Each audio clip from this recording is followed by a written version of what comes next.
এই যে আপনি একটু তাড়াতাড়ি ওঠেন না, আম্মু বলেছে সকাল সকাল দুজনকে গোসল করে নিতে। উফ, এরকম করছো কেন? আমাকে আরেকটু ঘুমাতে দাও। আমি কখনোই এত সকাল সকাল ঘুম থেকে উঠি না। তুমি গোসল করে নাও, আমি পরে গোসল করে নেব। আরে এই যে আপনি শুনতে পাচ্ছেন না? এই যে আপনি শোনেন আমার কথা। আরে কিসের তখন থেকে আপনি আপনি করছো? আমি তোমার স্বামী, আমাকে তুমি তুমি করে বলবে। তাছাড়া আমার একটা নাম আছে, তুমি আমাকে আমার নাম ধরে ডাকতে পারো, সমস্যা নেই। আরে এটা আপনি কি বলছেন? আমি তো শাশুড়ি আম্মুকে বলেছিলাম আপনাকে নাম ধরে ডাকতে, কিন্তু শাশুড়ি আম্মু তো আমাকে বলল আমি যেন আপনাকে আপনি আপনি করে ডাকি।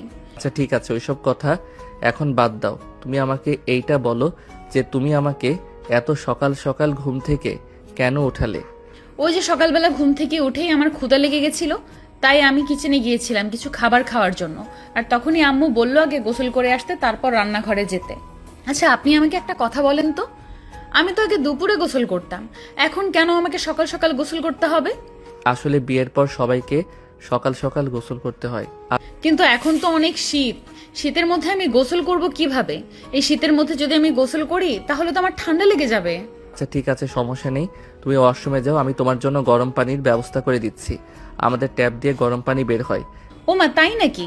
কিন্তু আমি যখন আমাদের বাসায় গোসল করতাম তখন তো দুপুরবেলা গোসল করলেও চুলা থেকে পানি গরম করে নিয়ে তারপর গোসল করতাম। শীতকালে আমার গোসল করতে ভালো লাগে না। কিন্তু আমার বউরানীটা এখন থেকে আর সেসব কথা বললে চলবে না। এখন তোমার বিয়ে হয়ে গেছে, এখন থেকে প্রতিদিন তোমাকে সকালেই গোসল করতে হবে। কিন্তু আমার তো ঠান্ডার প্রবলেম আছে, একটু ঠান্ডা লাগলে আমি আবার নিঃশ্বাস নিতে পারি না, নাক বন্ধ হয়ে আসে। তখন কি হবে? উফ আল্লাহ, এ আমি কি ঝামেলায় পড়লাম সেটা তো বুঝতেই পারছি না। এখন আমি এই মেয়েকে বোঝাবো কি করে যে বিয়ের পর সকালবেলা গোসল করতে হয়?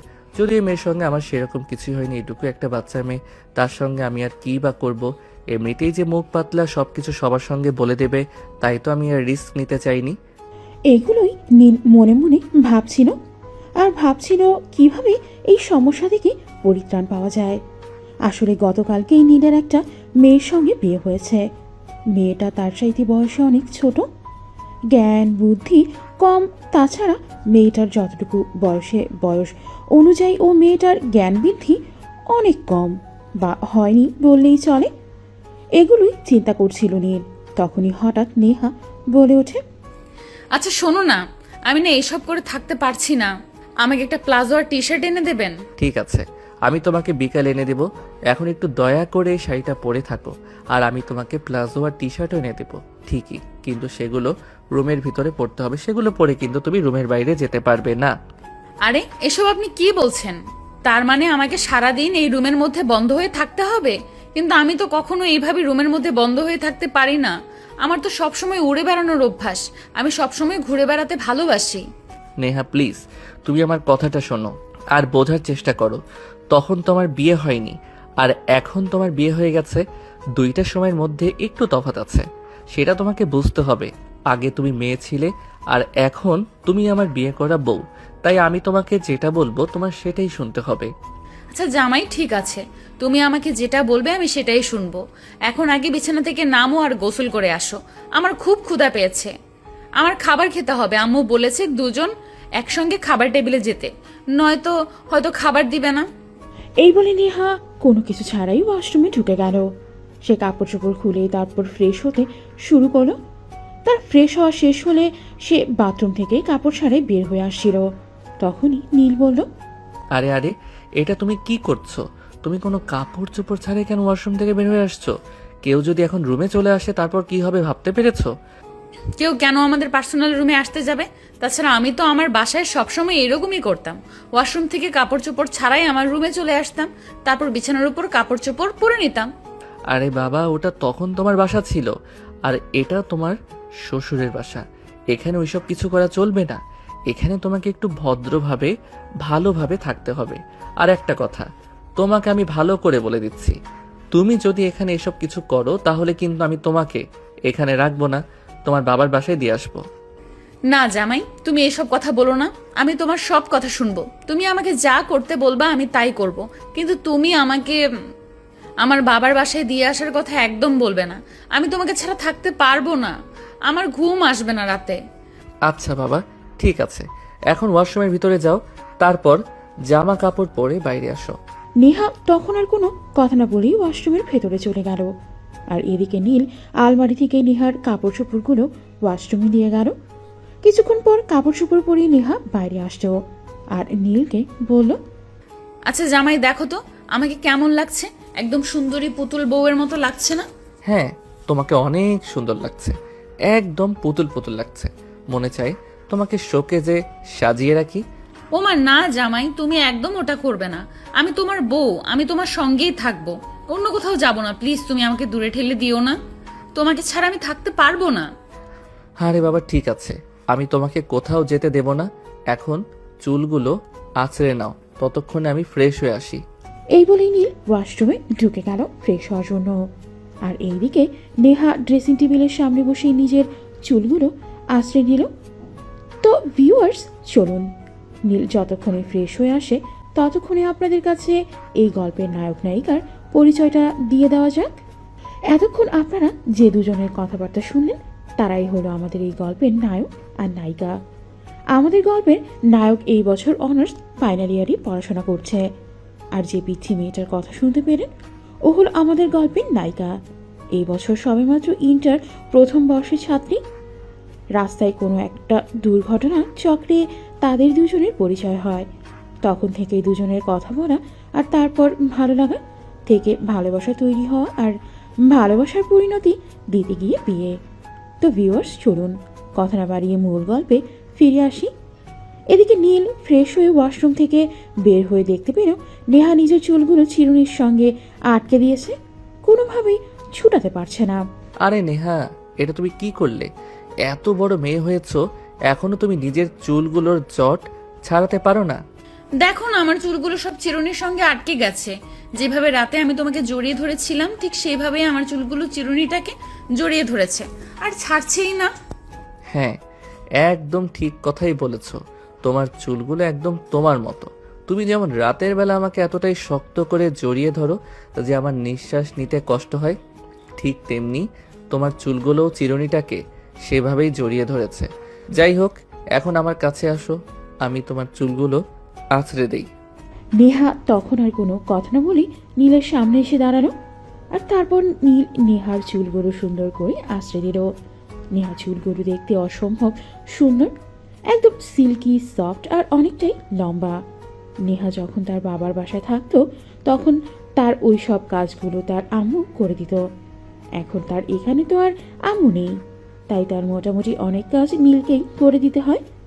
নেহা মেয়েটা কিন্তু এমনিতে দেখতে মাশাআল্লাহ অনেক সুন্দরী, যে কোনো ছেলে দেখলে প্রেমে পড়ে যাবে। কিন্তু সমস্যা হলো তার বাচ্চা সুলভ আচরণগুলো। বাচ্চা মেয়ে যেন তাকে ছাড়তেই চায় না, সবসময় বাচ্চাদের মতো থাকে।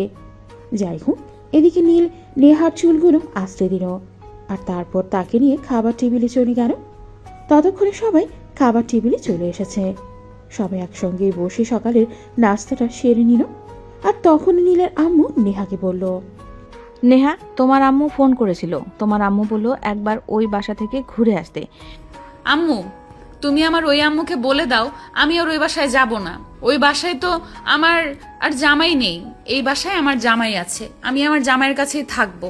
আমি আমার জামাইকে ছাড়া থাকতে পারবো না, আমার একটুও ভালো লাগে না।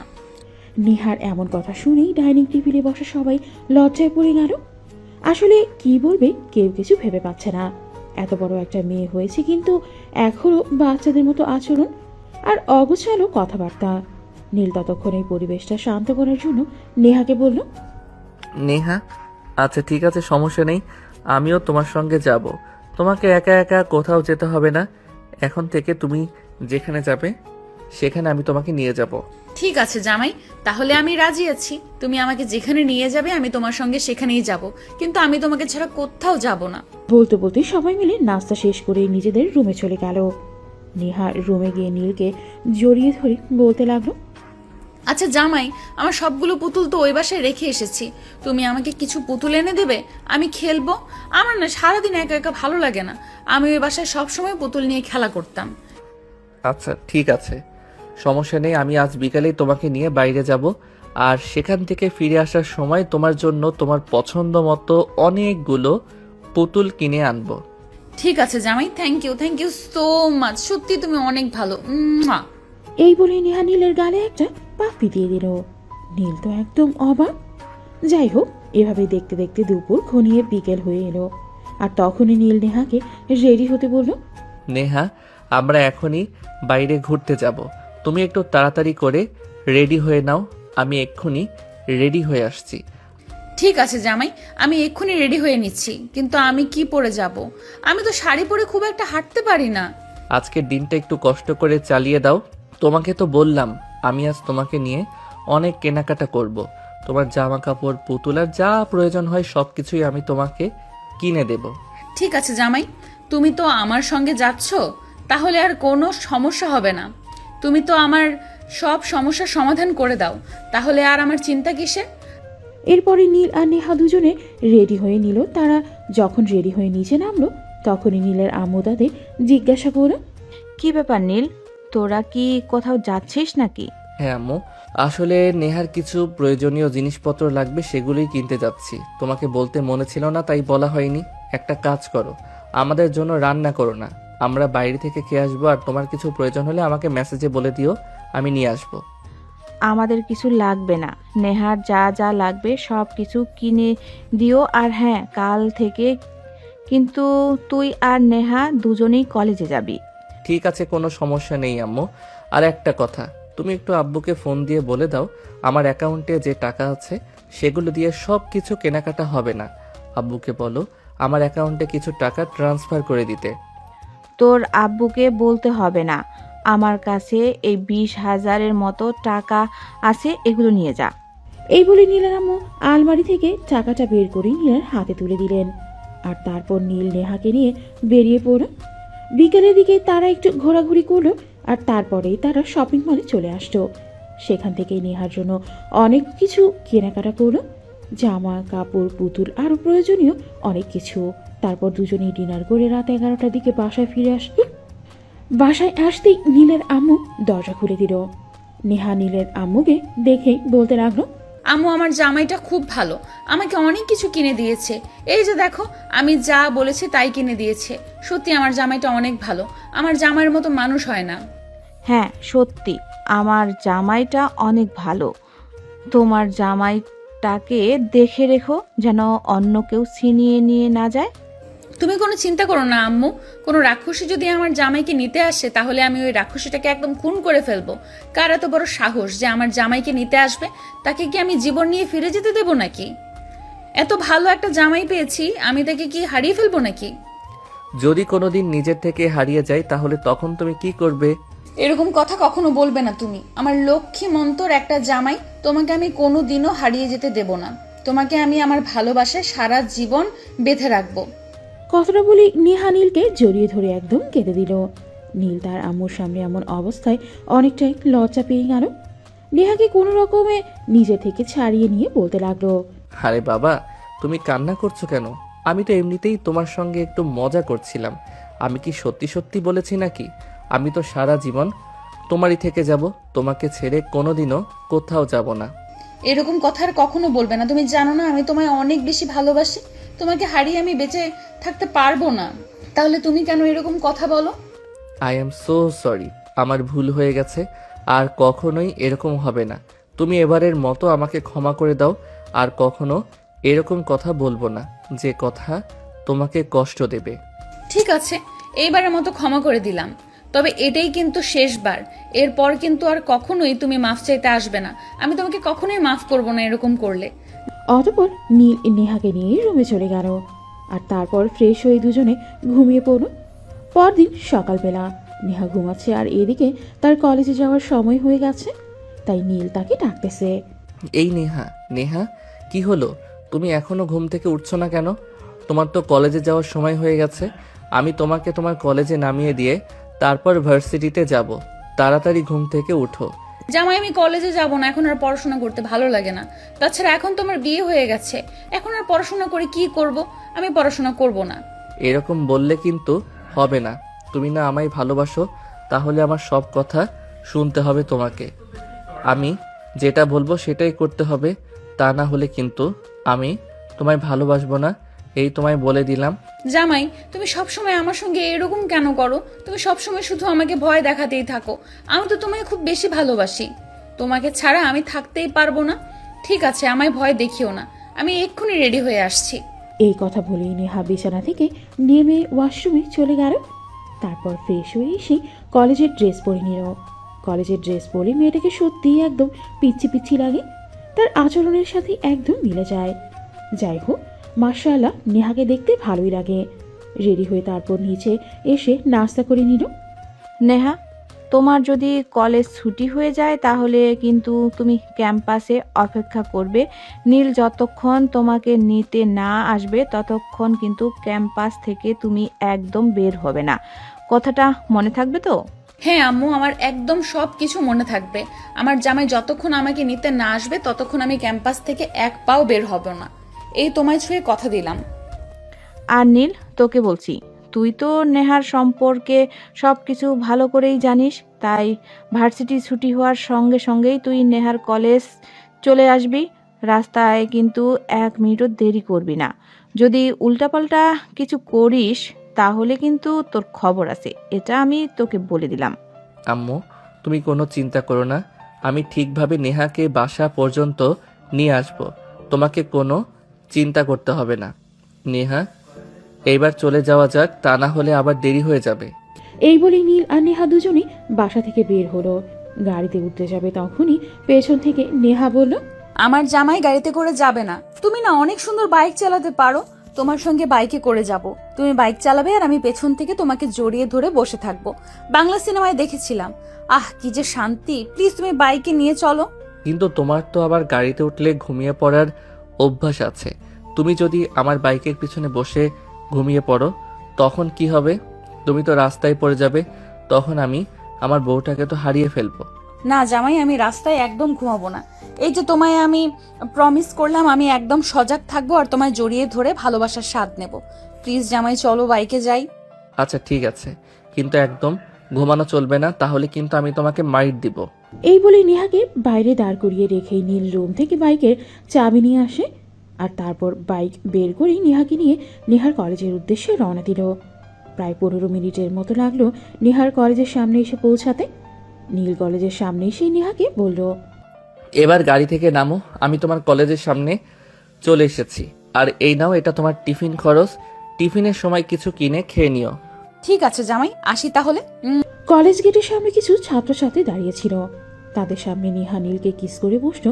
নীল অনেকটাই লজ্জায় পড়ে গেল, কারণ ওই ছাত্রছাত্রীগুলো নীলের দিকে হতবাক হয়ে তাকিয়েছিল। নীল তখন কোনো কথা না বলে চুপচাপ গাড়িটা ঘুরিয়ে সেখান থেকে চলে গেল, কারণ এখানে বেশিক্ষণ থাকলে তারপর নেহা কী করে বসবে তার কোনো ঠিক নেই। এদিকে নীল ভার্সিটিতে এসে পৌঁছালে তখনই তার বান্ধবী রিয়া এসে তাকে বলল, কি ব্যাপার দোস্ত, শুনলাম বিয়ে করেছিস, তো আমাদের মিষ্টি খাওয়ালি না কেন?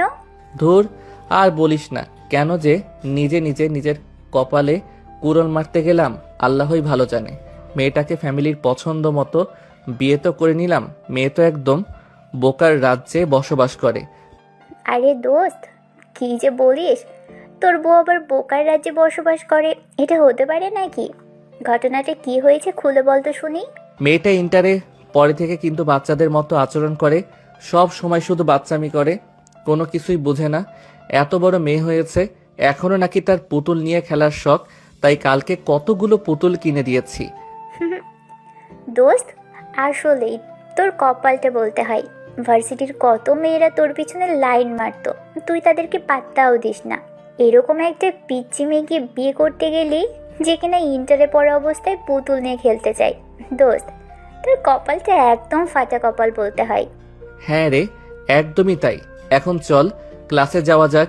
অনেক দিন তো ক্লাসে আসা হয় না। আর তুই নোটগুলো আমায় একটু দিয়ে দিস তো। আচ্ছা ঠিক আছে, সমস্যা নেই, আমি সবগুলো নোট তোকে দিয়ে দিব। এখন বল আমাদের ট্রিট কবে দিবি? আমি আছি আমার জ্বালায় আর তোরা আছিস তোদের ট্রিট নিয়ে। ঠিক আছে, সমস্যা নেই, তোদের ট্রিট দিব, কিন্তু আমার বউটাকে আমি কিভাবে একটু বুদ্ধিমান বানিয়ে তুলতে পারি সেই ব্যবস্থাটা যদি দিস তোরা তাহলেই। এটা কোন ধরনের কথা দোস্ত? আমি তো সেটাই বুঝতে পারছি না। বিয়ে করলি তুই তোর ফ্যামিলির পছন্দের, আর এখন কি না আমাদের এসব কথা বলছিস? বিয়ের আগে তো একবারও তোর বউয়ের সঙ্গে আমাদেরকে দেখাও করালি না। তখন তো একদম নাচতে নাচতে বিয়ে করতে চলে গেছিস, আর এখন এগুলো কেন বলছিস? দোস্ত, আমি জানি না এই মেয়ে কখন আমার মান ইজ্জতের 12টা বাজিয়ে যায়। কাল আব্বু আম্মুর সামনে আমাকে জড়িয়ে ধরে কিস করেছে, আর এখন তাকে কলেজে নামিয়ে দিয়ে আসার সময় তার বন্ধুদের সামনে আমায় জড়িয়ে ধরে কিস করেছে। বল, আমার কি একটু লজ্জা লাগে না? আরে দোস্ত, লজ্জা লাগবে কেন? তোর বউ তোকে আদর করবে না তো কাকে আদর করবে? একটা মাত্র জামাই পেয়েছে, তাও আবার তোর মতো হ্যান্ডসাম গুড লুকিং। তাহলে কি তাকে আদর না করে থাকা যায় নাকি? আমি হলে তো সারাদিন ঘরের দরজা বন্ধ করে আদর করতাম। তুইও ঠিক ওই রকমই, ওইটার মতোই পাগল। আচ্ছা ঠিক আছে, এখন চল ক্লাসে যাওয়া যাক। এখন ফালতু কথা বলে সময় নষ্ট করতে আমার একদম ইচ্ছে করছে না। এই কথা বলেই নীল রিয়াকে নিয়ে ক্লাসরুমে চলে আসলো। আর তারপর ক্লাস শুরু হলো। ভার্সিটি ছুটি হলো। বিকেল 3টায় নীল তাড়াতাড়ি করে কলেজ ক্যাম্পাস থেকে বের হতে যাবে। তখনই পেছন থেকে রিয়া বলল, আরে দোস্ত, এত তাড়াতাড়ি করে কোথায় যাচ্ছিস? আমি তো ভেবেছিলাম তোকে নিয়ে আজ একটু লং ড্রাইভে যাব। অনেক দিন কোথাও ঘুরতে যাওয়া হয় না, চল না একটু ঘুরে আসি।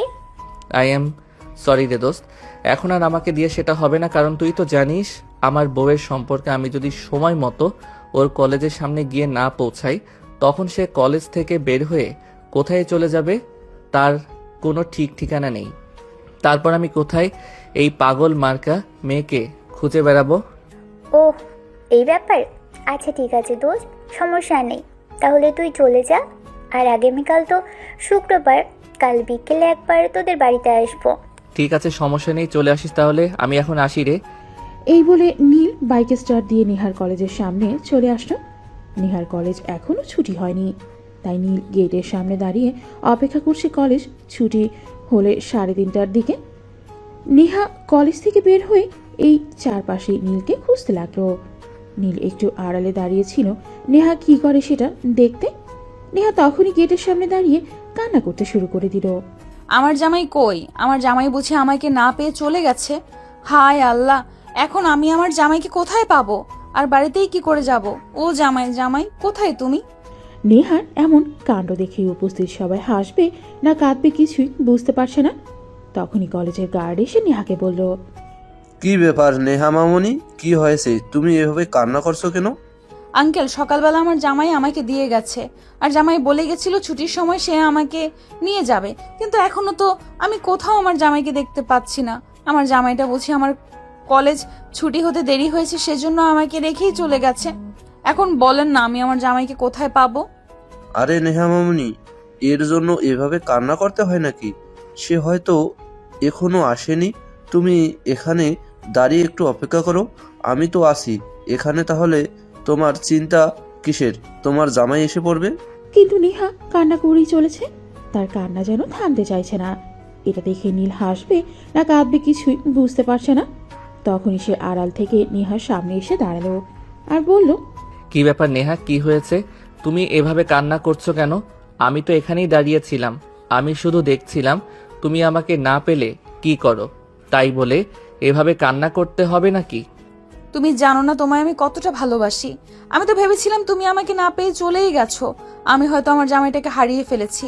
আমার জামাই বোধহয় আমার উপর রেগে আছে, তাই আমাকে বাসায় নিয়ে যায়নি। তাই তো আমি কান্না করছিলাম, তুমি আড়াল থেকে মজা নিচ্ছিলে, তাই না? আই এম সরি বউ, আর কখনোই এরকম হবে না। প্লিজ এবারের মতো আমাকে ক্ষমা করে দাও, আর কখনোই আড়ালে দাঁড়িয়ে থাকবো না। আমি তোমাকে ক্ষমা করতে পারি শুধুমাত্র একটা শর্তেই। তুমি এখানে সবার সামনে দাঁড়িয়ে কান ধরে উদ্বস করবে আর আমাকে সরি বলবে, তারপর আমি তোমাকে ক্ষমা করব।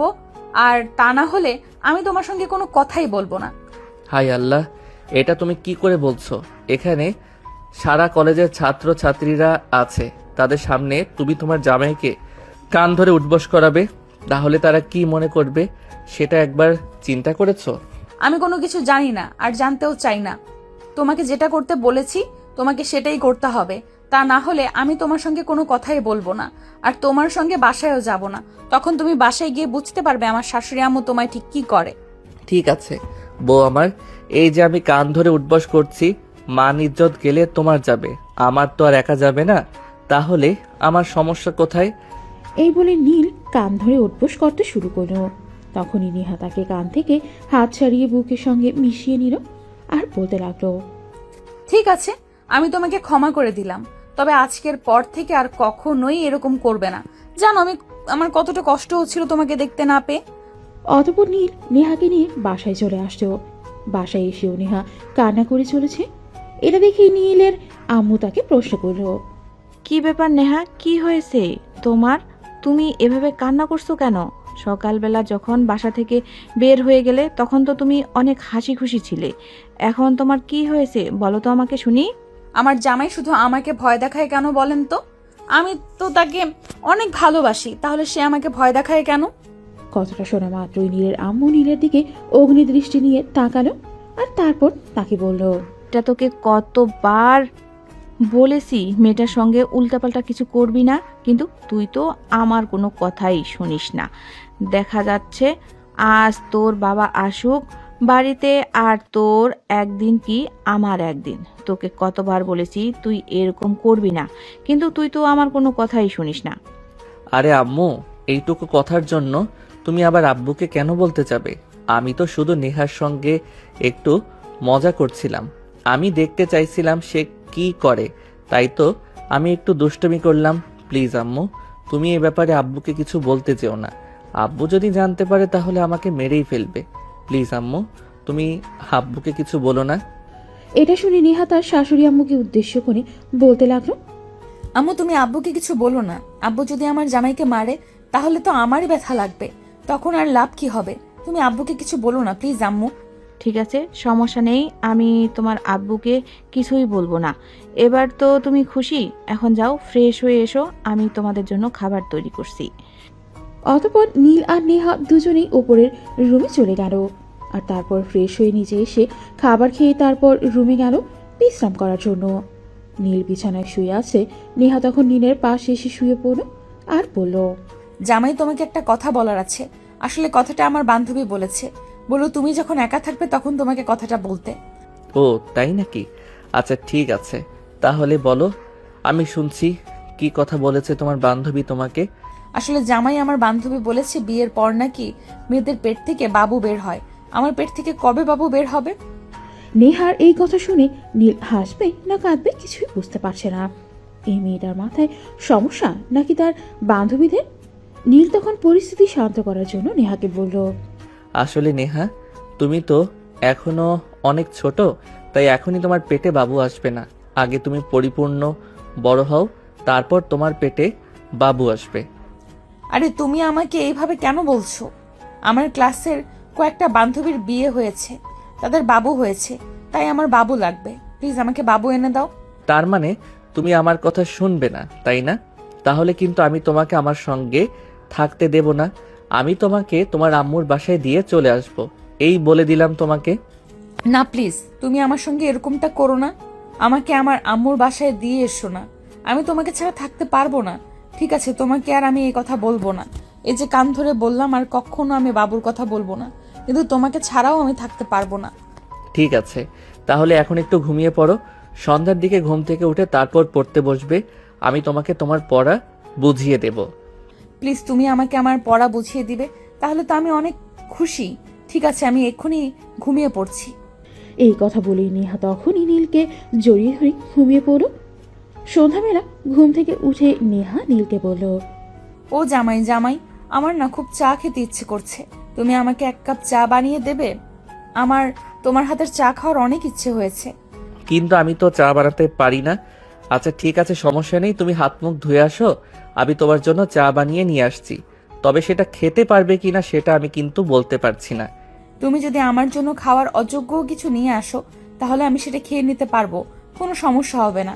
তুমি শুধু নিয়ে আসো, আমি তোমার হাতের কিছু খেতে চাই প্লিজ। ঠিক আছে, তাহলে তুমি ওয়েট করো, আমি নিয়ে আসছি। এই বলে নীল কিচেনে চলে গেল। আর এদিকে চা বানানোর শেষ হলে সে রুমে আসছিল। তখন পেছন থেকে তার আম্মু বলল, নীল, তোর হাতে ওটা কি? তুই কি কিছু রান্না করছিস নাকি?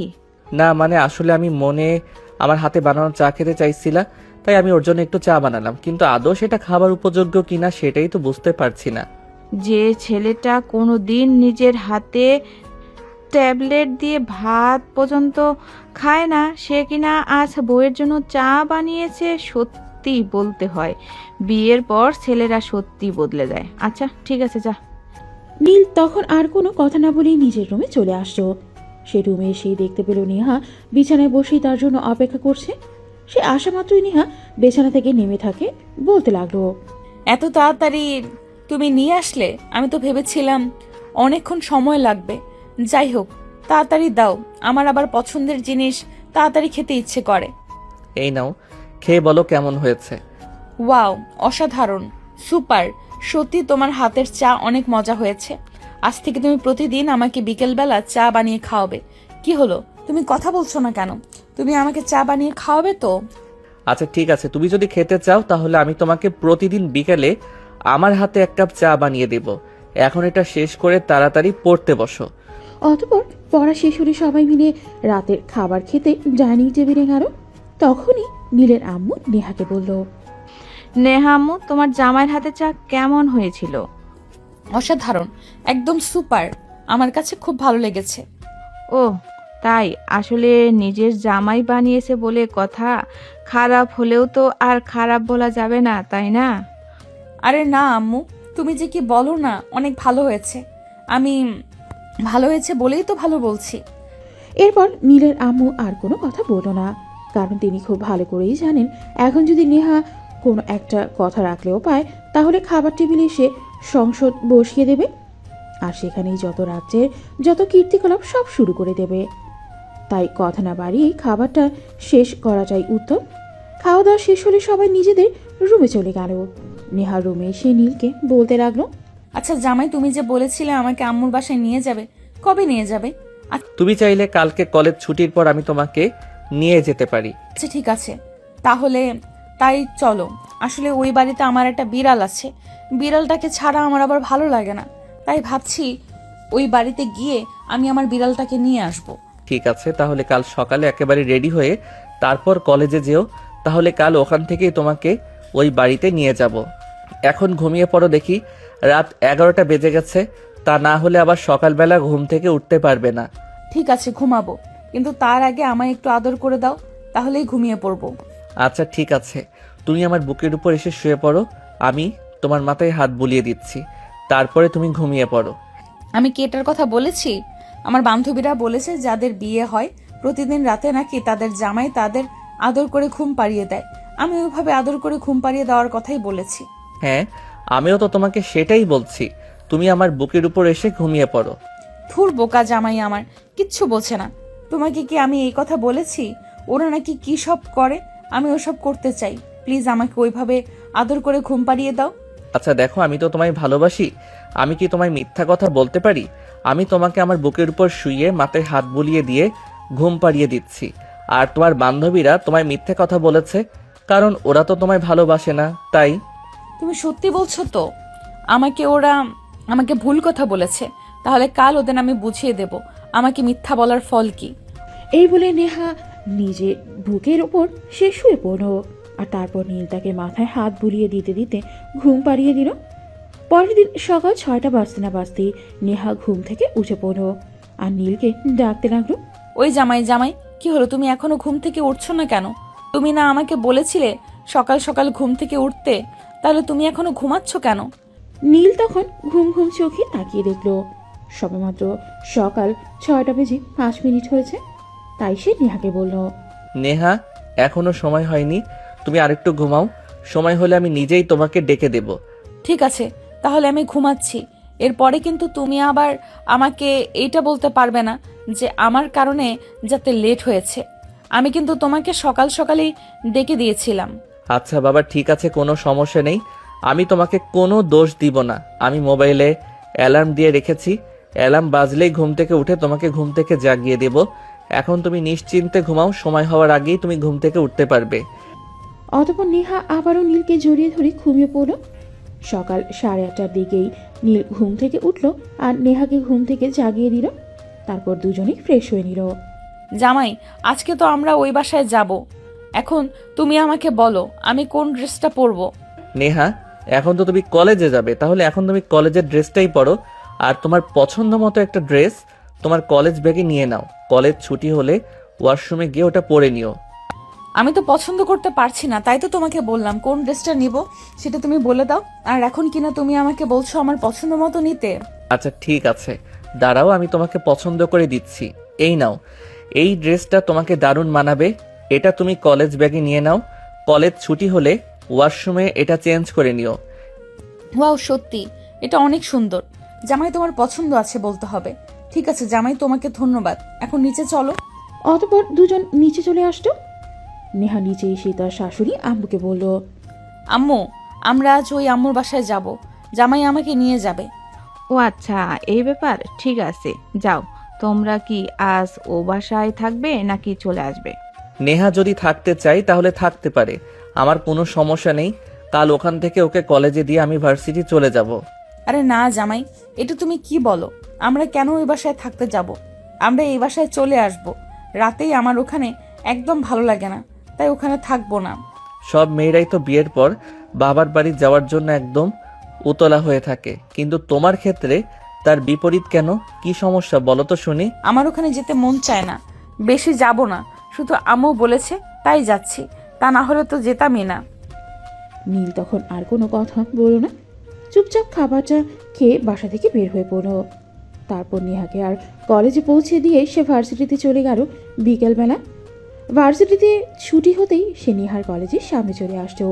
বেশ কিছুক্ষণ পর নেহা ড্রেস চেঞ্জ করে তারপর কলেজ গেটের সামনে এসে দাঁড়ালো আর দাঁড়িয়ে নীলকে দেখতে পেয়ে বলল, জামাই দেখো তো আমাকে কেমন লাগছে। অসাধারণ, একদম পরীর মতো সুন্দর লাগছে তোমাকে। সত্যি এই ড্রেসটাই তোমাকে দারুণ মানিয়েছে। আচ্ছা নেহা, তোমাকে একটা কথা বলি, তুমি আমার কথা রাখবে? হ্যাঁ, একটা কেন, আমি তোমার হাজার একটা কথাও রাখতে রাজি আছি। বলো তুমি কি বলবে, আমি তোমার সব কথা রাখবো। তুমি আমাকে এভাবে সবার সামনে জামাই বলে ডেকো না, আমার লজ্জা লাগে। এই যে দেখো, তুমি এখানে আমাকে জামাই বলে ডেকে যাও, আর তোমার কলেজের সব স্টুডেন্টরা আমার দিকে হা করে তাকিয়ে আছে, যেন সার্কাস দেখছে। কথাটা বলা মাত্রই নেহা চারপাশে নিজের চোখ বুলিয়ে নিল আর তারপরে ওইসব ছাত্রছাত্রীদেরকে উদ্দেশ্য করে বলল, তোমার চোখগুলো একদম তুলে নেব। তোরা আমার জামাইয়ের দিকে এইভাবে তাকিয়ে আছিস কেন? তোরা কি জীবনেও কারো জামাই দেখিসনি নাকি? তাহলে তোরা নিজেরা বিয়ে করে তারপর নিজেদের জামাই দেখতে থাক, আর জামাইয়ের দিকে এইভাবে তাকাবি না বলে দিলাম, তাহলে কিন্তু তোদের কপালে খারাপ হবে। আরে ভাই, তুই যেভাবে তোর জামাইকে জামাই জামাই বলে ডাকছিস, এখানে কি আর না তাকিয়ে উপায় আছে নাকি? পেয়েছিস একটা জামাই। হ্যাঁ, আমি জামাই পেয়েছি, তাহলে তোদের কি হয়েছে? আমার জামাইকে আমি জামাই জামাই বলে ডাকবো, তাতে তোদের কি? তোরা কেন এইভাবে তাকিয়ে থাকবি? শেষবারের মতো বলে দিচ্ছি, যদি আর কখনো আমার জামাইয়ের দিকে এইভাবে তাকিয়ে থাকিস, তাহলে তোদের চোখ খুলে মার্বেল বসিয়ে দেব। ভাই, তোর জামাইয়ের দিকে কেউ তাকাবে না। তুই তোর জামাইটাকে প্যাকেট করে রাখ, তাহলে শুধু আমরা কেন, ছেলেরাও তোর জামাইয়ের দিকে তাকাবে না। এই তোকে কথা দিলাম। হ্যাঁ, প্রয়োজন হলে আমি আমার জামাইকে প্যাকেট করে রাখবো, তোদেরকে দেখতে দেব না। খবরদার কখনোই আমার জামাইয়ের দিকে এইভাবে তাকাবে না, এটাই শেষ কথা। কথাগুলো এক নিঃশ্বাসে নেহা বলে তারপর কিছুটা সময় নিয়ে তারপর আবার নীলের দিকে তাকিয়ে বলতে লাগলো, জামাই, এবার তো তুমি খুশি হয়েছ। এদেরকে আমি ইচ্ছে মতো বকে দিয়েছি, এরা আর কখনোই তোমার দিকে এভাবে তাকাবে না। বলো তুমি খুশি হয়েছো? এতক্ষণ এখানে যা কিছু ঘটে গেছে সবকিছু নীলের মাথার উপর দিয়ে গেছে। সে কি বলবে কিছুই ভেবে পাচ্ছে না। তারপরেও পরিস্থিতি শান্ত করার জন্য বলল, হ্যাঁ, আমি অনেক খুশি হয়েছি। আর হ্যাঁ, তোমাদেরকে বলছি, তোমরা আর কখনো আমার দিকে তাকাবে না। আমি শুধুমাত্র আমার বউয়ের সম্পত্তি, বুঝতে পেরেছো সবাই? নেহা, আমাদের লেট হয়ে যাচ্ছে, এখন তুমি বাইকে উঠে বসো, তা না হলে কিন্তু আবার বাসায় ফিরতে অনেক রাত হয়ে যাবে।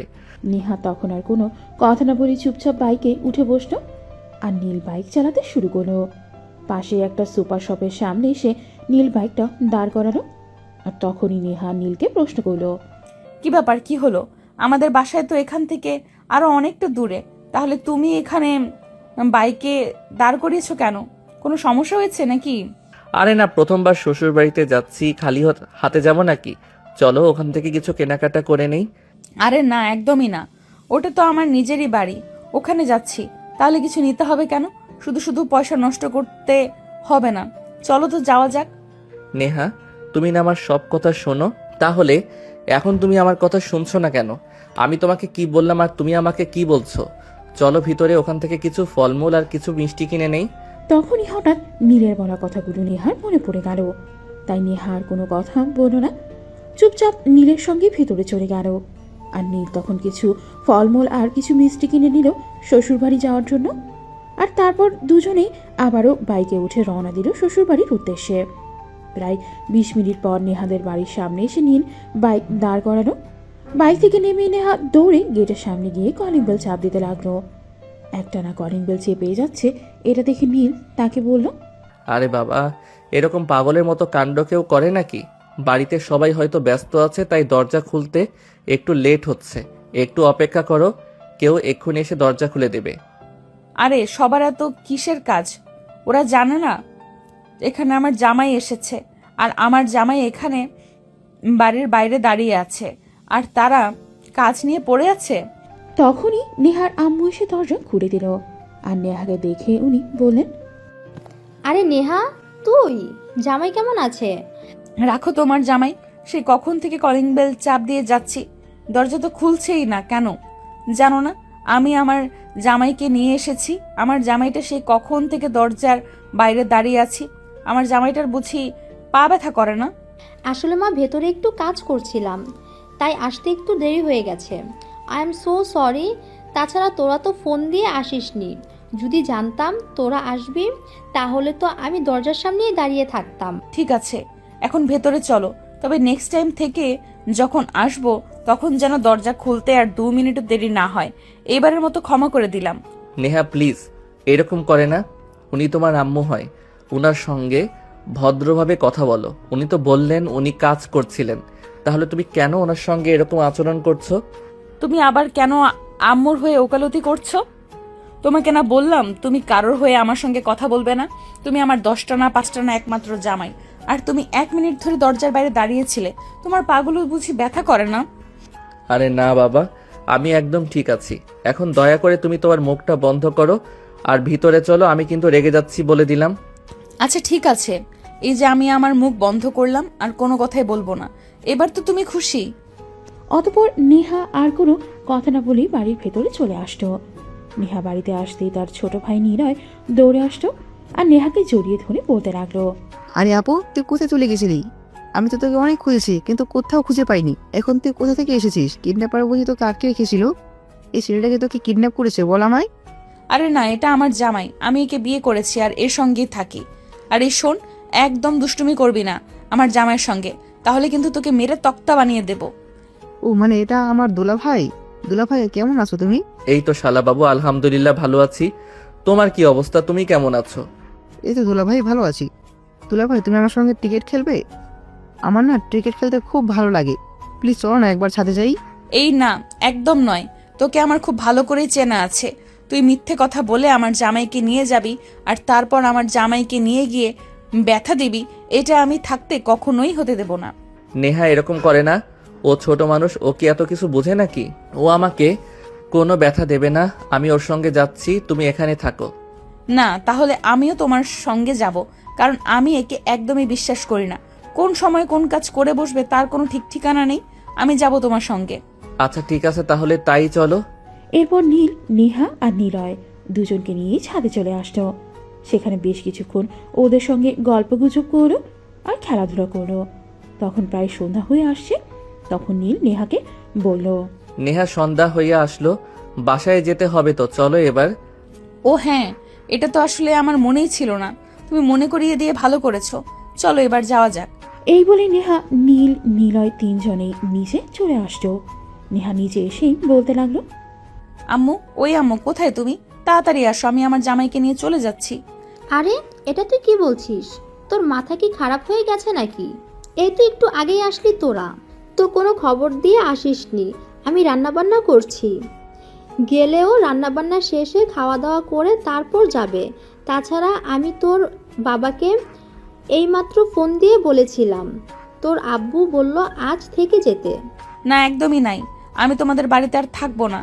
আমার জামাই নিজের একটা বাড়ি আছে, আমি ওখানে গিয়ে থাকবো। আমি চলে যাচ্ছি আমার জামাইকে নিয়ে। তুই কি পাগল না? তোর মাথা টাথা খারাপ হয়ে গেছে। আমি মাঝে মাঝে সেটাই ভেবে পাই না। জামাইকে নিয়ে বিয়ের পর প্রথম বাড়িতে এসেছিস, আর এখন খাওয়া দাওয়া না করে চলে যাবি? এটা হতে পারে নাকি? তুই 5 মিনিট বস, রান্না প্রায় শেষ হয়ে এসেছে।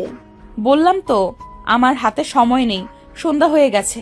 আম্মু বলেছে তাড়াতাড়ি চলে যেতে, আমি চলে যাচ্ছি। জামাই প্লিজ, তুমি নেহাকে কিছু বলো। আমার রান্না শেষ হয়ে এসেছে। বিয়ের পর প্রথমবার শ্বশুরবাড়িতে এসেছো, এভাবে চলে গেলে আমার একটুও ভালো লাগবে না। আচ্ছা আম্মু, ঠিক আছে, আপনি ব্যস্ত হবেন না। আমি না হয় নেহাকে বুঝিয়ে বলছি। নেহা, আমি তোমাকে কি বলি, তুমি আমার কথাটা শোনো। হ্যাঁ বলো, কি বলবে?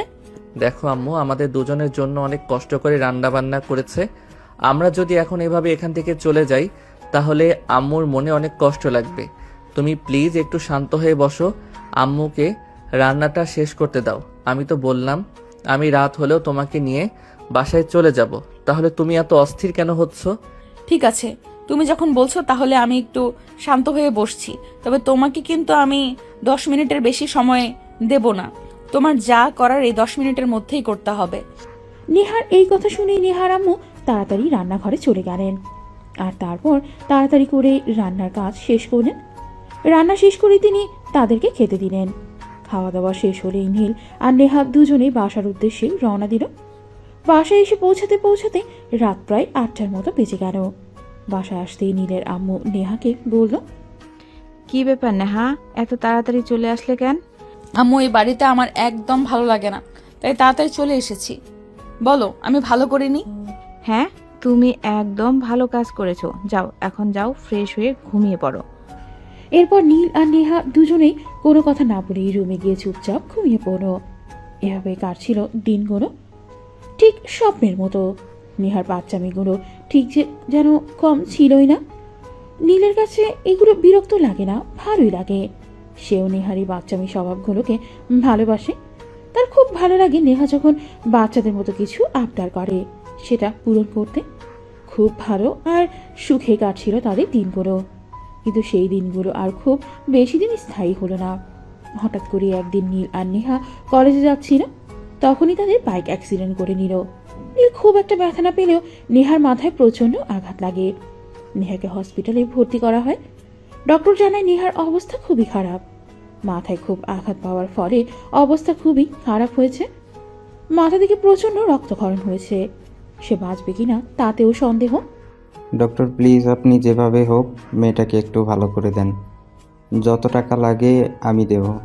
আপনি টাকা পয়সা নিয়ে কোনো চিন্তা করবেন না, কিন্তু আমার মেয়ের মতো বৌমাটাকে সুস্থ দেখতে চাই। দেখুন, আপনারা কোনো চিন্তা করবেন না, আমি দেখছি কি করা যায়। আমরা নিজেদের সর্বোচ্চ দিয়ে চেষ্টা করেছি। এই মেয়ের জায়গায় অন্য কেউ হলেও আমরা সেটাই করতাম, কারণ পেশেন্ট আমাদের কাছে পেশেন্টই হয়। আমরা আমাদের সর্বোচ্চ দিয়ে চেষ্টা করি তাকে বাঁচিয়ে রাখার, সুস্থ রাখার জন্য। ডক্টর, আপনি অন্য পেশেন্ট আর আমার বৌমার মতো তার সম্পর্কটাকে গুলিয়ে ফেলবেন না। আমার বৌমাকে আমার ছেলে তার নিজের জীবনের চাইতেও বেশি ভালোবাসে। আমাদের একটা মাত্র ছেলে, সেটা আপনি খুব ভালো করেই জানেন। বৌমার যদি কিছু একটা হয়ে যায় তাহলে আমরা আমাদের এই ছেলেটাকে হারিয়ে ফেলবো। প্লিজ ডক্টর, আমি আপনার দুটো সন্তান হারাতে চাই না। ঠিক আছে, আপনারা একটু শান্ত হন আর আমাদের বিষয়টা দেখতে দিন। আমরা আমাদের সর্বোচ্চটা দিয়ে চেষ্টা করছি। এই বলে ডক্টর সেখান থেকে চলে গেল। এরপর চলে গেল আরও 2 দিন, কিন্তু নেহার অবস্থার কোনো উন্নতি দেখা যাচ্ছে না। তার অবস্থা ক্রমশ আরও খারাপ হতে থাকলো। তখন ডক্টর নীলের আব্বুকে নিজের কেবিনে ডেকে নিলেন আর বললেন, দেখুন, আপনার বৌমার অবস্থা আগের চাইতে আরও অনেকটা খারাপ হয়ে গেছে, তাই আমি আপনার সঙ্গে একটু কথা বলতে চাই। হ্যাঁ বলুন, কি বলবেন? আর বলুন কি হলে কিভাবে আপনারা আমার বৌমাকে বাঁচাতে পারবেন। যে কোনো কিছুর বিনিময়ে আমরা আমাদের বৌমাকে জীবিত দেখতে চাই। হ্যাঁ, আমি সেটাই বুঝতে পেরেছি, আর তাই আপনার সঙ্গে এই ব্যাপারে কথা বলতে। আসলে আপনার বৌমার মাথায় বড় একটা অপারেশন করতে হবে, যার জন্য প্রায় 5 থেকে 7 কোটি টাকার প্রয়োজন হতে পারে। তাই এই ব্যাপারে আপনার সঙ্গে কথা বলতে চাই। ডক্টর, আপনাকে তো আগেই বলেছি আপনি টাকা পয়সা নিয়ে কোনো চিন্তা করবেন না। যদি আমার সারা জীবনের সমস্ত ইনকামের পয়সাও আমার বৌমায়ের পেছনে খরচ করতে হয়, আমি তাতেও রাজি আছি। কিন্তু আমি আমার ছেলের সুখের এভাবে বিসর্জন দিতে চাই না। আমার ছেলে আর বৌমাকে নিয়ে অনেক সুখে আছি। আমি আমার ছেলেকে সারা জীবন এভাবে সুখী দেখতে চাই। প্লিজ ডক্টর, আপনি অপারেশনের ব্যবস্থা করুন। আমি টাকা ম্যানেজ করে আজ বিকেলের মধ্যেই জমা দিচ্ছি। ঠিক আছে, আমরা তাহলে অপারেশন ব্যবস্থা করছি। সত্যি আপনাকে দেখে আমি খুবই অবাক হলাম, কারণ এই প্রথমবার কোনো শ্বশুরকে তার বৌমার জন্য এভাবে পাগল হতে দেখেছি। আজকের আগে আমি কখনোই দেখিনি কোনো শ্বশুর তার বৌমার জন্য এতগুলো টাকা খরচ করতে রাজি হয়েছে। আপনি তাকে আমার বৌমা বলবেন না, আপনি তাকে আমার মেয়ে বলতে পারেন। আপনি তো আমার ফ্যামিলির ডক্টর। আপনি তো খুব ভালো করেই জানেন নীলের জন্ম হওয়ার পর আমরা আর একটা বাচ্চা নিতে কতটা চেষ্টা করেছিলাম, কিন্তু দুর্ভাগ্যজনকভাবে আপনার ভাবি একটা সমস্যার কারণে আর সেটা হয়ে ওঠেনি। নেহাকে যেদিন থেকে আমরা আমাদের বাড়িতে নিয়ে এসেছি আমরা আরেকটা সন্তানের অভাব ভুলেই গিয়েছিলাম। তাই প্লিজ আমাদের এই জায়গাটা শূন্য করবেন না। আচ্ছা ঠিক আছে, আপনি আমাদের উপর ভরসা রাখতে পারেন। আমরা আমাদের সর্বোচ্চটা দিয়ে চেষ্টা করছি নেহাকে বাঁচিয়ে তুলতে। এই বলে নীলের আব্বু হসপিটাল থেকে বের হয়ে অফিসে চলে আসতো। আর তখনই ম্যানেজারকে নিজেই ক্যাবিনে ডেকে নিল। হ্যাঁ স্যার, আপনি নাকি আমাকে ডাকছিলেন, কি ব্যাপারে বলুন। আমাদের অ্যাকাউন্টে বর্তমান কত টাকা আছে আপনি এক্ষুনি আমাকে জানান। ঠিক আছে স্যার, আপনি 5 মিনিট ওয়েট করুন, আমি এক্ষুনি চেক করে আসছি, তারপর আপনাকে জানাচ্ছি। এই বলে ম্যানেজার নিজের ক্যাবিনে চলে গেল। আর অ্যাকাউন্ট চেক করে কিছুক্ষণ পর ফেরত এসে নীলের আব্বুকে বলল, তার এই মুহূর্তে আমাদের অ্যাকাউন্টে 3 কোটি টাকার মতো আছে, কিন্তু হঠাৎ করে আপনি টাকার কথা কেন জিজ্ঞাসা করছেন? আমরা তো 1 সপ্তাহ আগেই 16 কোটি টাকা একটা ডিল করেছি, ওখানে সমস্ত টাকা দিয়ে দেওয়া হয়েছে। ম্যানেজার সাহেব, আপনি হয়তো ভুলে গেছেন আমার বৌমা হসপিটালে আছে, তার অপারেশন করাতে হবে, আমার টাকা প্রয়োজন। আপনার ছেলের শ্বশুরবাড়ির লোকেরা তো রয়েছে, তারাই তো একটা ম্যানেজ করতে পারে, এর জন্য আমার কাছে আপনাকে এত টাকা দিতে।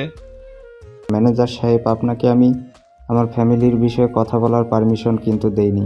আপনি টাকা উইথড্র করার ব্যবস্থা করুন। আর আমাদের যে প্রোডাক্টগুলো মার্কেটিংয়ে ছাড়া হয়েছে সেগুলো পেমেন্ট খুব তাড়াতাড়ি নেওয়ার ব্যবস্থা করুন। আজ বিকেলের মধ্যেই আমার 5 কোটি টাকা লাগবে। কিন্তু হুট করে এভাবে বললেই তো হয় না, এতগুলো টাকা কি আর হুট করে ম্যানেজ করা যায় নাকি? যদি 5 লাখ টাকা হতো ম্যানেজ করে দিতে পারতাম, কিন্তু 5 কোটি টাকা, এগুলো তো আর মুখের কথা নয়। আমি কোনো কথা শুনতে চাই না, আমার টাকার প্রয়োজন, আমি টাকা চাই। আজ বিকেলের মধ্যেই আপনি কোথা থেকে টাকা ম্যানেজ করে দিবেন সেটা আপনার ব্যাপার। আর যদি টাকা ম্যানেজ করতে না পারেন তাহলে আপনার চাকরি থাকবে না, সেটা বুঝতে পেরেছেন? প্লিজ স্যার, এভাবে বলবেন না। ঠিক আছে, আমি দেখছি কি করা যায়। এই বলে ম্যানেজার সাহেব নীলের আব্বুর ক্যাবিন থেকে বের হয়ে চলে গেলেন। আর তার ঠিক কিছুক্ষণ পরে নেহার আব্বু এসে সেখানে উপস্থিত হলো। আসলে নেহার আব্বু একটা ব্যবসার কাজে দেশের বাইরে চলে গিয়েছিল। নেহার অ্যাক্সিডেন্টের কথা শুনে তিনি দেশে ফিরে এসেছেন। কি করে নিয়ে এসেছেন বেশ কিছু টাকা। ভাই সাহেব, টাকা পয়সা নিয়ে আপনাকে চিন্তা করতে হবে না। নেহা যেমন আপনার পুত্রবধূ তেমনই আমারই মেয়ে। এখানে 2.5 কোটি টাকা আছে। আমি যে টাকাটা নিয়ে গিয়েছিলাম সে কাজটা করিনি, টাকাটা নিয়ে ফেরত এসেছি। আমার কাছে আমার মেয়ে সবচাইতে আগে। চলেন হসপিটালে যাওয়া যাক, আগে আমার মেয়ের অপারেশনটা হোক, তারপর সবকিছু নিয়ে চিন্তা করা যাবে। আপনাকে যে আমি কি বলে কৃতজ্ঞতা জানাবো সেটা বুঝতে পারছি না। এই মুহূর্তে এত টাকা ম্যানেজ করা আমার পক্ষে আসলেই সম্ভব ছিল না, কারণ আমি 1 সপ্তাহ আগে অনেক টাকা ইনভেস্ট করে ফেলেছি। তাই এই মুহূর্তে আমার অ্যাকাউন্টে খুব একটা টাকা নেই। চিন্তা করবেন না, আমি সময় মতো আপনার টাকাটা আপনাকে দিয়ে দেব। সে আপনার মেয়ে হলেও আমার পুত্রবধূ, আমার দ্বিতীয় সন্তান। আপনি তো জানেন আমি নেহাকে কতটা ভালোবাসি। তার এই অবস্থা আমি নিজেকে আর কোনোভাবে ঠিক রাখতে পারছিলাম না। যাই হোক, এখন চলুন, কথা না বাড়িয়ে আগে হসপিটালে যাওয়া যাক। হ্যাঁ, তাই চলুন, আগে হসপিটালে যাওয়া যাক, বাকি কথা পরে কথা বলা যাবে। আগে মেয়েটাকে তো সুস্থ করা যাক। এই বলে দুজনেই হসপিটালে চলে আসলো। আর এদিকে নীল আজ 3 দিন ধরেই নেহার পাশে বসে বসে শুধু কান্নাই করছে। নেহার এমন অবস্থা হওয়ার পর থেকে সে আর 1 গ্লাস জল পর্যন্ত মুখে তুলছে না। যদিও সে নিজেও অনেকটা ব্যথা পেয়েছে, কিন্তু সেটা তার কাছে কিছুই না। নিজে কোনো ঔষধ নিচ্ছে না, শুধু বারবার বলছে, নেহা প্লিজ তুমি ফিরে এসো, আমি তোমাকে হারাতে চাই না, তোমায় অনেক বেশি ভালোবাসি। তোমাকে ছাড়া আমি বেঁচে থাকতে পারবো না। প্লিজ তুমি আমার জীবনে ফিরে আসো। তখনই পেছন থেকে তার আব্বু তার মাথায় হাত রেখে বলল, চিন্তা করিস না বাবা, নেহা আমাদের মধ্যে ফিরে আসবে। আমরা দুজনেই তার অপারেশনের টাকা এইমাত্র জমা দিয়ে এসেছি। আল্লাহর কাছে শুধু কামনা কর নেহা যেন সুস্থ অবস্থায় আমাদের মাঝে ফিরে আসে আর তার অপারেশন সাকসেস হয়। কিন্তু বাবা, ম্যানেজার সাহেবকে একটু আগেই আমি ফোন করেছিলাম, উনি তো বললেন আমাদের অ্যাকাউন্টে এখন এত টাকা নেই। তাহলে তুমি টাকা ম্যানেজ করলে কিভাবে?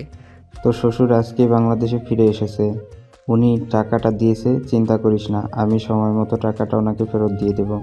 নেহা তো আর আমাদের বাড়ির বউ নয়, মেয়ে হয়েই থাকে, তাই না? আমি তো তাকে নিজের সন্তানের চাইতে কোনো অংশে কম দেখি না, তাই তার বাবার চাইতে আমার দায়িত্ব বেশি।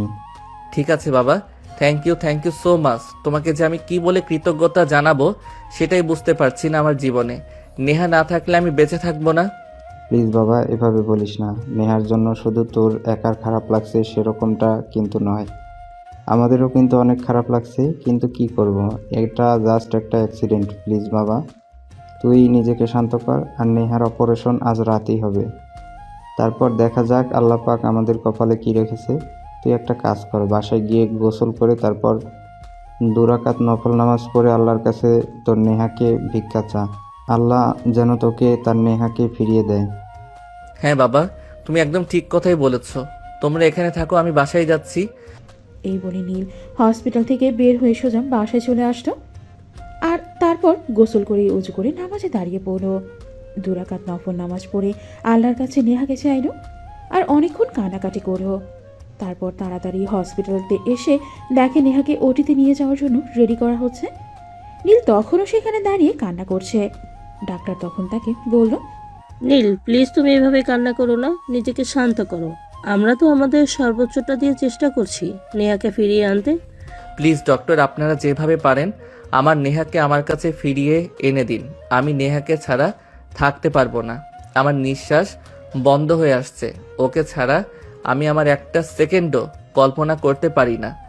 ঠিক আছে বাবা, তুমি একটু শান্ত হও আর আল্লাহর কাছে দোয়া করতে থাকো। এরপর নেহাকে ওটিতে নিয়ে যাওয়া হলো। 3.5 ঘন্টা ধরে নেহার অপারেশন চলছে আর নীল অপারেশন থিয়েটারের সামনে ঠাই দাঁড়িয়ে আছে। তার যেন সেখান থেকে নড়তেই মন চাইছে না। সে যদি এখান থেকে এক পা নড়ে, তারপরে যদি তার নেহার কিছু হয়ে যায়। প্রায় 3 ঘন্টা 40 মিনিট পর ডক্টর অপারেশন থিয়েটার থেকে বের হলো। ডাক্তার অপারেশন থিয়েটার থেকে বের হওয়া মাত্রই নীল দৌড়ে ডাক্তারের কাছে চলে গেল আর ডক্টরকে জিজ্ঞেস করলো, ডক্টর, কি অবস্থা এখন? আমার নেহা ঠিক হয়ে যাবে তো? হ্যাঁ নীল, তুমি কোনো চিন্তা করো না, অপারেশন সাকসেস। আশা করছি নেহা কিছুদিনের মধ্যেই সুস্থ হয়ে যাবে। তবে একটা সমস্যা হয়েছে মনে হয়, নেহার স্মৃতিশক্তি চলে যেতে পারে। তবে আমরা আমাদের সর্বোচ্চটা দিয়ে চেষ্টা করছি। এটা আপনি কি বলছেন? নেহার যদি স্মৃতিশক্তি চলে যায় তাহলে তো আমার নেহা আমাকেই চিনতে পারবে না। তাহলে আমি কি নিয়ে বাঁচবো? নেহা যদি আমাকে ভালোই না বাসে তাহলে আমি তার ভালোবাসায় বেঁচে থাকবো? কিছুই করার নেই, ধৈর্য ধরা ছাড়া। সবকিছু আল্লাহর উপর ছেড়ে দাও। আমরা আমাদের সর্বোচ্চটা দিয়ে চেষ্টা করেছি। আমরা তো আর আল্লাহর উপর যেতে পারবো না, যা হবে সব আল্লাহর ইচ্ছায়। এই বলে ডক্টর সেখান থেকে চলে গেল। বেশ কিছুক্ষণ পর নেহাকে ওটি থেকে কেবিনে শিফট করা হলো। নেহার চেহারাটা একদম কালো হয়ে আছে, কিন্তু কেবিনে কাউকে প্রবেশ করতে দেওয়া হচ্ছে না। ডাক্তার পরিষ্কার জানিয়ে দিয়েছে 1 সপ্তাহের মধ্যে কেউ নেহার সঙ্গে দেখা করতে পারবে না, কারণ 1 সপ্তাহ সময় লাগবে নেহার জ্ঞান ফিরে আসতে। যদি কেউ নেহাকে দেখতে চায় তাহলে দরজার বাইরে থেকেই দেখতে হবে, কাছে যাওয়া যাবে না। ডাক্তার, এটা আপনি কি বলছেন? আমি নেহাকে ছাড়া থাকতে পারবো না। প্লিজ আমাকে ওর কাছে যাওয়ার পারমিশন দিন। আমার নিঃশ্বাস বন্ধ হয়ে আসছে, আমি মারা যাব। প্লিজ নীল, তুমি শান্ত হও। আমরা জানি তুমি নেহাকে কতটা ভালোবাসো। তোমার ভালোর জন্যই আমরা বলছি এই মুহূর্তে তুমি নেহার কাছে যেও না। তুমি বাইরে থেকে নেহাকে দেখো। আমরা তো আর তোমাকে নেহাকে দেখতে নিষেধ করছি না, কিন্তু প্লিজ নেহার কাছে যেও না। ঠিক আছে ডক্টর, আমার নেহার ভালোর জন্য আপনারা আমাকে যা করতে বলবেন আমি তাই করতে রাজি আছি, কিন্তু আমি যেন আমার নেহাকে সুস্থ অবস্থায় বাড়ি নিয়ে যেতে পারি না। অতঃপর ডক্টর চলে গেল সেখান থেকে। দেখতে দেখতে 6টা দিন কেটে গেল। নীল নেহার কেবিনের বাইরে একটা চেয়ারে ঠায় বসে আছে। 1 মিনিটের জন্যও সেখান থেকে কোথাও যাচ্ছে না। এই বুঝি নেহার জ্ঞান ফিরে এলো। আর তাকে ডাকলো। সেদিন বিকেলবেলা নেহার আম্মু নীলকে বলল, বাবা, তোমার চেহারার কি অবস্থা হয়েছে? আমরা তো সবাই আছি এইখানে। তুমি একটা বারের জন্য বাসায় যাও, ফ্রেশ হয়ে কিছু খাওয়া দাওয়া করে করো। তুমি যদি ভালো না থাকো তাহলে তুমি তোমার নেহাকে ভালো রাখবে কি করে? না, আমি এখান থেকে কোথাও যাব না যতক্ষণ পর্যন্ত আমার নেহার জ্ঞান ফিরে না আসছে, আমার নেহা আমার সঙ্গে কথা না বলছে, ততক্ষণ পর্যন্ত আমি এখান থেকে যাব না। প্লিজ বাবা, এরকম বলো না। তুমি নিজের চেহারার কি অবস্থা করেছো সেটা একবার দেখো। নেহা যদি এই অবস্থায় তোমাকে দেখে সে তো আসলে তোমাকে চিনতে পারবে না। এসব ভুল কথা। নেহা আমাকে প্রচণ্ড ভালোবাসে, আমার ছায়াটা দেখলেও বলে দিতে পারবে যে এটা আমি। সে আমাকে কখনোই অজানা মনে করবে না। এটা আপনাদের ভুল ধারণা। আপনাদের যদি বিরক্ত লাগে তাহলে আপনারা বাসায় চলে যেতে পারেন। আমাকে বাসায় যাওয়ার কথা বলবেন না। আমি আমার নেহাকে রেখে কোথাও যাব না। তারপর আর কেউই কিছু বলল না। আজ সপ্তম দিন ডক্টর নেহাকে দেখতে এসেছে।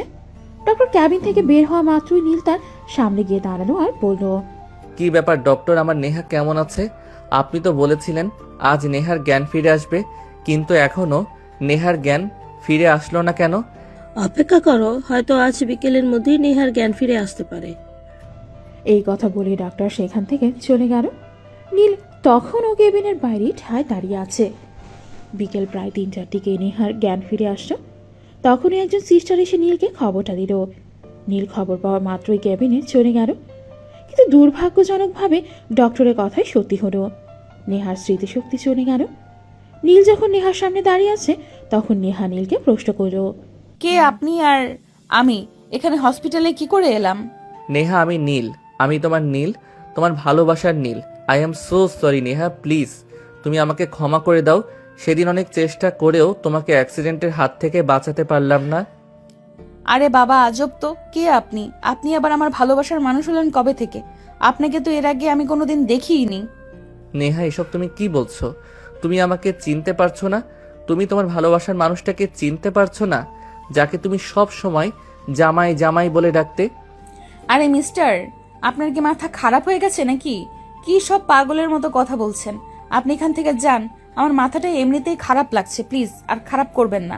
তখনই ডাক্তার এসে সেখানে পৌঁছানো আর নেহার এমন অবস্থা দেখে নীলকে বলল, নীল, আমরা যেমনটা সন্দেহ করেছিলাম ঠিক তেমনটাই হলো। তুমি একটু বাইরে যাও, চিন্তা করো না, আমরা আমাদের সর্বোচ্চটা দিয়ে চেষ্টা করছি, দেখছি কি করা যায়। আমি নেহার কাছ থেকে এগুলো আর সহ্য করতে পারছি না। প্লিজ আপনি আমার নেহার স্মৃতিশক্তি ফিরিয়ে আনার চেষ্টা করুন। হ্যাঁ, তুমি এখন যাও, আমরা চেষ্টা করছি। আর সিস্টার, তুমি এখনই একটা ঘুমের ইঞ্জেকশন নিয়ে আসো, নেহাকে একটা ঘুমের ইঞ্জেকশন দিতে হবে। অতপর নীল কাঁদতে কাঁদতেই ক্যাবিন থেকে বের হয়ে বাইরে চলে গেল। আর এদিকে ডক্টর নেহাকে ঘুমের ইঞ্জেকশন দিয়ে ঘুম পাড়িয়ে দিল। কেবিনের বাইরে বসে কান্না করছে। তখনই নীলের আব্বু তার মাথায় হাত রাখলো আর বলল, বাবা, আমি সব শুনেছি, তুই প্লিজ মন খারাপ করিস না, আল্লাহর উপর ভরসা রাখ। আল্লাহ নেহাকে যখন বাঁচিয়ে রেখেছে তখন নিশ্চয়ই তার স্মৃতিশক্তি ফিরিয়ে দেবে, তোর জীবনে ফিরে আসবে। তুই শুধু আল্লাহর উপর ভরসা রাখ, সমস্ত ফয়সালার একমাত্র মালিক আল্লাহ। আব্বু, আমার নেহা আমাকে চিনতে পারছে না, এটা আমি সহ্য করতে পারছি না। আমি নেহাকে কত করে বললাম আমি তোমার নীল, কিন্তু সে আমাকে কোনোভাবেই চিনতে পারলো না। আমি কি করে ঠিক থাকি বল? এই বলে নীল আবারও কান্না করতে থাকলো। সেজন্য নিজেকে আর কোনোভাবেই ঠিক রাখতে পারছে না। নেহা তাকে চিনতে পারছে না, আর এই ব্যাপারটা তাকে খুব বেশি কষ্ট দিচ্ছে। এরপর চলে গেল আরও 3 দিন। নেহাকে ঘুমের ইঞ্জেকশন দিয়ে ঘুম পাড়িয়ে রাখা হয়েছে। পাশাপাশি তার স্মৃতিশক্তি ফিরিয়ে আনার জন্য ট্রিটমেন্ট দেওয়া হচ্ছে। তো ভিউয়ার্স, চলুন দেখা যাক কি হয়। 4 দিন পর নেহা ঘুম থেকে জাগ্রত হলো। সে চোখ ফেলে দেখতে পেল তার পাশে একটা নার্স দাঁড়িয়ে আছে। নার্স, আমি এখানে কি করে এলাম? আমি তো নীলের সঙ্গে কলেজে যাচ্ছিলাম। হ্যাঁ, আপনি আপনার স্বামীর সঙ্গে কলেজে যাচ্ছিলেন আর সেখানে অ্যাক্সিডেন্ট হয়, তারপর থেকে আপনি এখানে আছেন। ও হ্যাঁ, আমার মনে পড়েছে। আমি বাইক থেকে ছিটকে পড়ে গিয়েছিলাম, তারপর আর কিছুই মনে নেই। আমার নীল কোথায়? তাকে একবার ডাকুন না, আমার তাকে দেখতে খুব ইচ্ছে করছে। প্লিজ আপনি ওকে একটু ডেকে দিন। আপনি শান্ত হন, আপনি উত্তেজিত হবেন না, আমি আপনার নীলকে এক্ষুনি ডেকে দিচ্ছি। এই বলে নার্স কেবিন থেকে বাইরে বের হয়ে আসছো। নার্স বাইরে এসে দেখলো নীল কেবিনের সামনে চেয়ারটায় বসে বসে কান্না করছে। তখনই নার্স তাকে বলল, আপনি শান্ত হন, আপনি উত্তেজিত হবেন না। আমি এক্ষুনি আপনার নীলকে ডেকে দিচ্ছি। মিস্টার নীল, আপনার জন্য একটা খুশির খবর আছে। নেহার স্মৃতিশক্তি ফিরে এসেছে। ও আপনার সাথে দেখা করতে চাইছে। প্লিজ আপনি একবার আমার সঙ্গে ভিতরে চলুন। আপনি সত্যি বলছেন আমার নেহার জ্ঞান ফিরে এসেছে? আমি আপনাকে বলে বোঝাতে পারবো না আমার যে আজ কি খুশি লাগছে। আমি এক্ষুনি যাচ্ছি আমার নেহার সঙ্গে দেখা করতে। এই বলে নীল যেন পালিয়ে একদম উড়ে নেহার কাছে চলে আসে। নীল দৌড়ে এসে নেহার সামনে দাঁড়ালো আর বলল, নেহা, তুমি এখন কেমন আছো?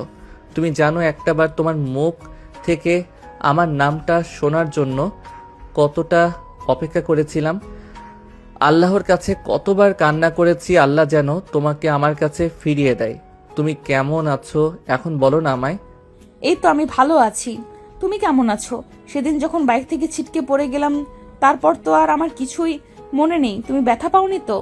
না, আমি একদম ঠিক আছি। এরপর নীল আর নেহা দুজনেই বসে গল্প করতে থাকলো।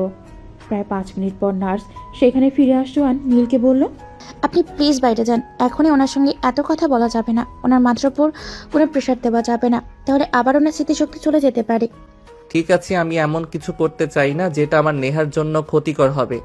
আমি বাইরে চলে যাচ্ছি নেহা, তুমি ভালো থেকো। আমি সময় সময় তোমার সঙ্গে দেখা করতে আসব।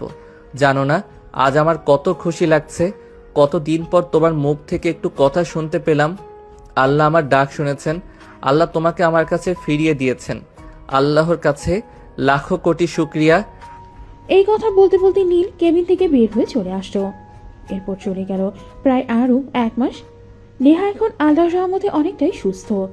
নীল ডক্টরের সঙ্গে ডক্টরের কেবিনে বসে কথা বলছে। ডাক্তার, আমরা কি এখন চাইলে নেহাকে বাড়ি নিয়ে যেতে পারি? হ্যাঁ, আপনারা চাইলে এখন নেহাকে বাড়ি নিয়ে যেতে পারেন। আলহামদুলিল্লাহ, নেহা এখন অনেকটাই সুস্থ আছে। আল্লাহর কাছে অনেক শুক্রিয়া যে আমরা নেহাকে সুস্থ অবস্থায় ফিরে পেয়েছি। প্রয়োজনীয় আরও কিছু ওষুধপত্র লাগবে, আমি সেগুলো লিখে দেব। ঠিক আছে doctor, thank you so much. আপনার কাছে আমরা সবাই অনেক কৃতজ্ঞ যে আপনি আমাদের নেহাকে আমাদের কাছে ফিরিয়ে দিয়েছেন। কৃতজ্ঞতা আমার কাছে নয়, আল্লাহর কাছে প্রকাশ করুন। আল্লাহ আপনাদের ডাক শুনেছেন, নেহাকে ফিরিয়ে দিয়েছেন। আমরা তো শুধু উসিলাই মাত্র। ঠিক আছে ডক্টর, তাহলে আসি। কাল আমরা নেহাকে বাড়িতে নিয়ে যাব। এই বলে নীল ডক্টরের কেবিন থেকে বের হয়ে চলে আসলো আর তারপর নেহার সঙ্গে দেখা করতে গেল। নেহা, আমি এইমাত্র ডাক্তারের সঙ্গে কথা বলে এসেছি। ডাক্তার বকলো আমরা চাইলে কাল তোমাকে বাড়িতে নিয়ে যেতে পারি। হ্যাঁ, আমি বাড়ি চলে যেতে চাই। আমার এখানে আর ভালো লাগছে না। দম বন্ধ বন্ধ লাগছে।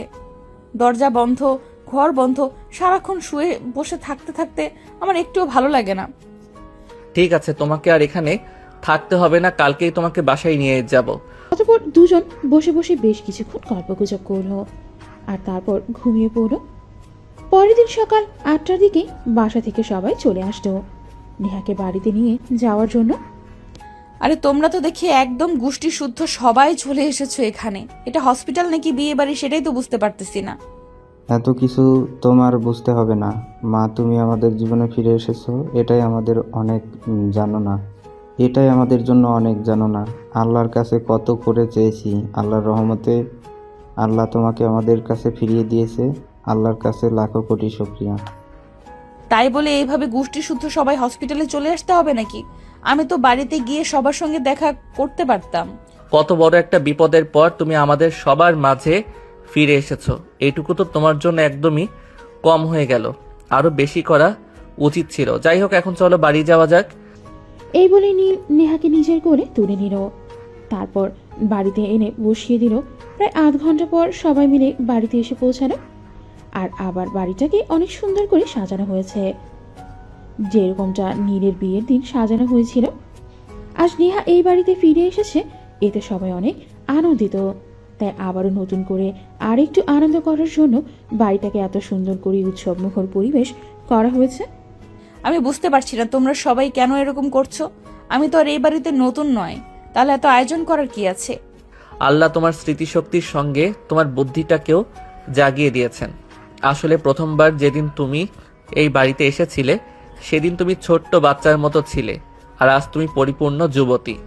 তোমাকে আজ আবার নতুন বউয়ের মতো করে এই বাড়িতে বরণ করে তোলা হবে।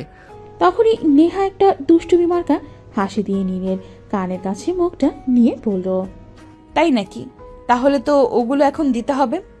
কোনগুলো কিসের কথা বলছো আমি ঠিক বুঝতে পারলাম না। যেগুলো তখন চাইলাম আমার বান্ধবীরা আমাকে বলে দিত আর আমি এসে তোমার কাছে বলতাম, কিন্তু তুমি সবসময় অ্যাভয়েড করে যেতে। এখন আর ওসব করলে চলবে না, এখন আমার সব কিছুই চাই।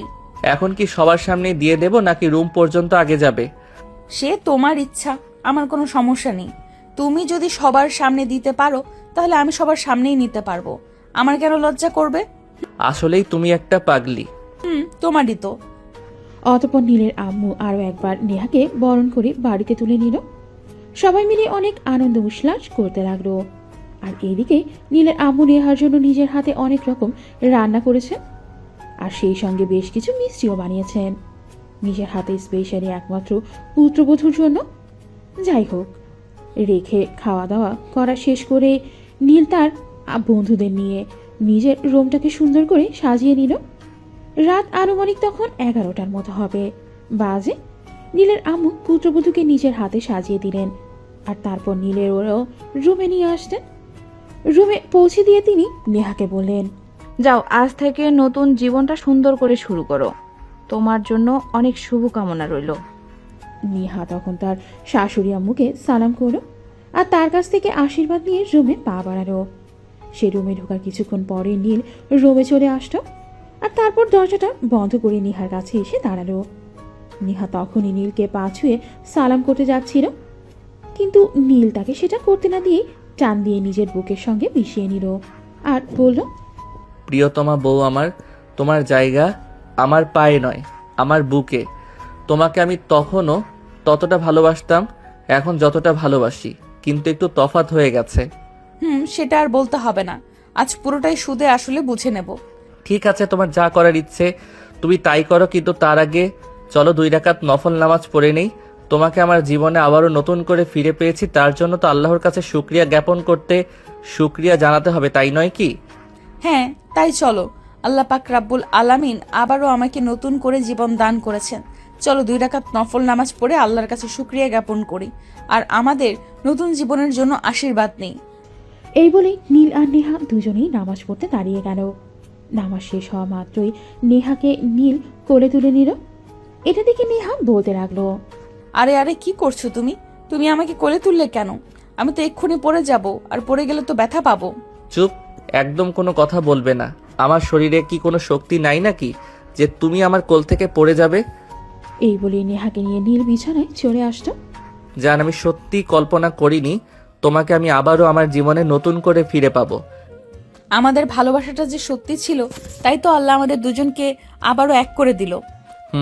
সেটাই, তা না হলে এত বড় একটা অ্যাক্সিডেন্টের পর তোমাকে ফিরে পেলাম, এটা তো জাস্ট অকল্পনীয় একটা বিষয়। যাই হোক, বাদ দাও সেসব কথা, যা হয়ে গেছে তা গেছেই। এখন ভবিষ্যতের দিন কি করে ভালো থাকবো সেটাই চিন্তা করা যাক।